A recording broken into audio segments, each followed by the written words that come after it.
Hello everybody, welcome back to my audition tips and techniques video series. My name is Jill Bolstridge and I am reporting to you from Polly Prep's fabulous dressing room and costume shop, and I am making this particular series for my 7th and 8th graders who are about to audition for my fall-winter production of A Christmas Carol. But of course, as always, these tips and techniques are really helpful to any young or beginning actors who are just getting started out and who need audition advice. So it is applicable across the board.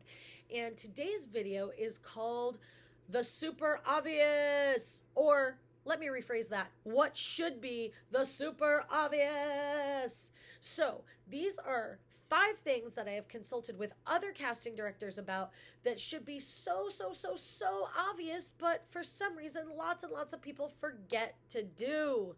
So, and as always, remember that casting is just one person's opinions. And if you do make one of these mistakes, keep going. Okay, but hopefully this will be helpful and you won't make these really cringy beginner mistakes. So the first one that is the super obvious, or should be the super obvious, is really obvious. I turned to one of my co-directors here at Polly Prep and I said, what's one of the worst mistakes you see young actors make in auditions? And Miss Watts said, volume. I just can't hear them. Now, obviously, this should be super obvious, but for some reason, it isn't all the time. If the director can't hear you, there is no point in casting you, because that means the audience isn't going to be able to hear you when it comes to be showtime. And you need to understand that microphones are not magical tools. They are just regular tools. They only work if you are using them properly. Just like a hammer. If you get a hammer, it is not going to magically float through the air and drive nails into wood for you. You have to hold it properly, and you have to put muscle into it, and you actually have to drive the nails for the hammer to work. Microphone is the same way. If you are speaking really softly, the mic isn't even going to pick your voice up. You still have to project for the microphone to amplify your voice. I know that's a hard thing for some people to get, but that's the truth. You need to be projecting using air from your diaphragm. If you do not feel tension in your diaphragm, which is this strip of your belly right around your belly button area, if you do not feel tension in that area when you are speaking on stage, the audience can't hear you. You should feel tension in your diaphragm every single time you speak on stage. And if you don't feel that muscle being flexed, it means you are not projecting. So make sure that you take a really deep breath and you push the volume out. The air is being pushed through your lungs by the muscle in the diaphragm, and that air is coming up to make your vocal cords vibrate. And then the last thing that you need to do is drop your jaw and let the sound out. If your lips are too close together, you're not going to project very well. It's like, imagine you have a bell. Hold up your imaginary bell, and you have a wand. Strike your bell with your imaginary wand. What sound does it make? Ding! Now take that same exact bell and hold it around the sides like this. What sound does it make? Ding, ding. That's because I am stifling the vibrations. Your lips do the same thing to your voice when you don't open your mouth wide enough. If you're talking like this, the audience is not going to be able to hear you. You have to open your mouth and let the volume out. And you have to feel tension in your diaphragm. If you're not doing those 2 things, the audience is not going to be able to hear you, and the director is not going to want to cast you. I've actually had some really talented kids who had some good physical acting going on, but I couldn't hear them and I didn't cast them. So make sure that your volume is up. Number 2, the second most super obvious thing in an audition: don't read the lines. Now for this audition, I am asking my actors to memorize their monologues because I don't like to see pieces of paper in front of somebody's face. If you are going on an audition where you're allowed to use the script, which is very common, hold the script down so that it's not covering your face. Hold the paper here instead of here. And that way the casting directors can still see your face when you're performing. But that's not the only thing that constitutes reading. Reading means that you're literally reading and you're not putting any character, any vocal differentiation, any physicality into the character. If you need help on vocal differentiation, physicality, playing beats, check out my other videos because we talk a lot about that. But it's super important to not just read. If you are doing a monologue and you are just reading that monologue like this, I'm going to use Marley's monologue as an example. I wear the chains I forged in life. I made it link by link and yard by yard. I girded it on, of my own free will, and of my own free will I wore it. Is its pattern strange to you? Or would you know the weight and length of the strength of coil you wear yourself? That's just reading. And I know that a lot of people think, well, I went in there, I projected really well, and I read it really clear, and I did a good job, and I got all the lines right. Getting the lines right is the least of our concerns. I would rather cast somebody who messed up the lines, who really acted it out. I wear the chains I forged in life. I made it link by link and yard by yard. I girded it on of my own free will. And of my own free will I wore it. Is this pattern strange to you? Or would you know the weight and the length of the strong coil you wear yourself? I would rather somebody do it like that, even if they messed up the words a little bit, than somebody who just says, I wear the chain I forged in life. You cannot just read your monologue. It is not a reading competition. It is an acting competition. Not that an audition is a competition, but you know what I'm saying. So again, that is something that should be super obvious, but it's a mistake that we see all the time in auditions. The third one, and again, this should be super obvious, is don't ask to start over and don't acknowledge that you messed up. When you are auditioning, the people behind the table are not looking for perfection. If you were already perfect, we wouldn't hold rehearsals. We are looking for potential. It is okay to make a mistake. In fact, a mistake can actually be an opportunity. It can be an opportunity to show the director what you would do in a real show if you messed up.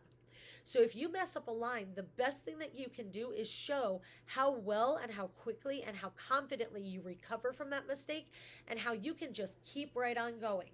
If you acknowledge that you messed up, or if you stop and ask to start over, you're sort of telling the director that that's what you would do on stage in front of a live audience. If you came out in front of a live audience and you messed up your line, would you go, hold on a second, everybody, I'm going to start over? Would you say that to an audience? If you wouldn't say it to an audience, then don't say it to a casting director. Remember that every single time you are auditioning, it's an opportunity to perform. So treat it like a real performance. And when you treat it like a real performance, that's when you give your best audition. And again, that should be super obvious.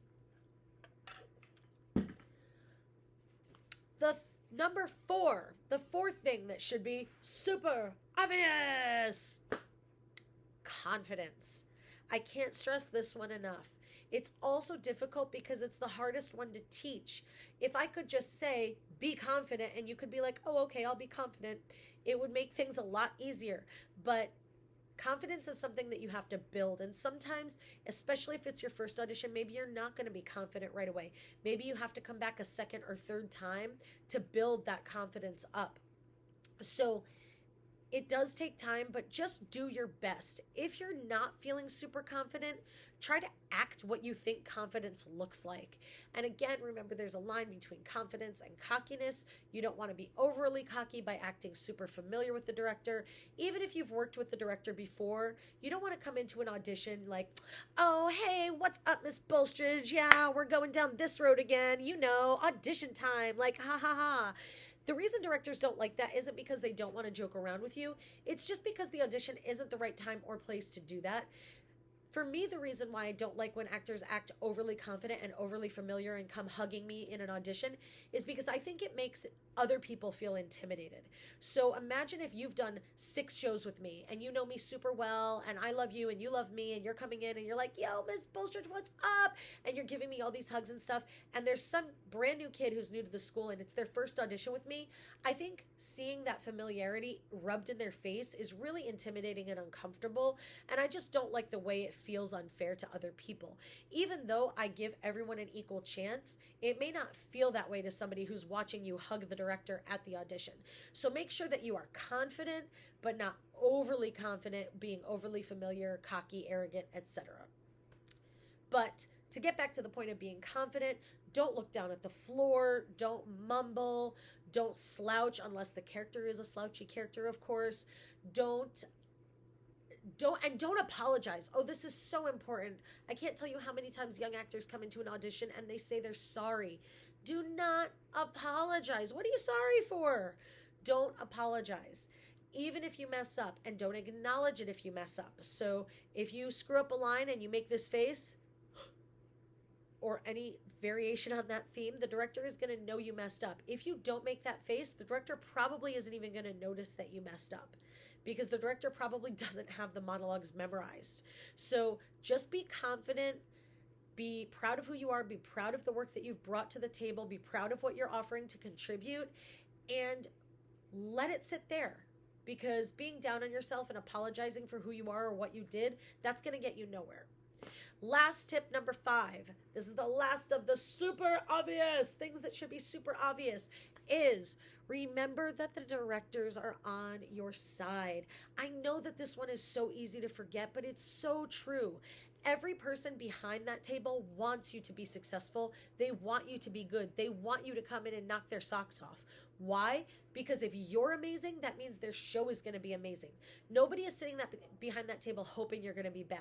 And I know that you see a lot of this on reality TV where people come into audition and the judges are behind the table and they make fun of them and tell them how horrible they are, and the producers egg that on. But that's reality TV. That's not real life. The directors at real auditions, I have been on thousands of auditions in my life, and not once have I ever had a judge criticize me or tell me what I did wrong. They also don't really compliment you. Usually the professional thing to do is just to say thank you, and that's it. So they don't tell you good things about yourself. They don't tell you bad things about yourself. They're not there to critique you. They're not your teacher. Well, I'm your teacher at this audition, but most of the time when you go on an audition, the person behind the table is not your teacher. They're not there to offer you free constructive criticism. People pay them for that. So they're really just there to do their job, to cast the show, and that is see your audition, say thank you, and that's the end of it. So nobody is going to criticize you. Nobody is there hoping to laugh at you or hoping that you're going to be bad. Every single person behind the table wants you to be amazing. So remember that they're on your side. They are cheering you on. We're all on the same team. And as always, please remember that auditions are casting directors or casting is just one person's set of opinions, or maybe one team of people's set of opinions. It's not a statement on who you are or how talented you are. Just if you don't get in or you don't get the part you want, it doesn't mean that you're not talented, and it doesn't necessarily mean that those people are right. They're just doing a job, which is to put the best cast that they can together for that one particular production in that one particular moment in time. It doesn't mean that you're not great. It doesn't mean that you're not talented. It just means that this is the combination of people that worked for this particular audition at this particular time. And guess what? Maybe there's something better in the cards for you down the road. So try not to take it personally. If you don't get the part you want, dust it off, pick yourself up, get back out there and go on the next audition. I hope this information is helpful, and feel free to share these videos.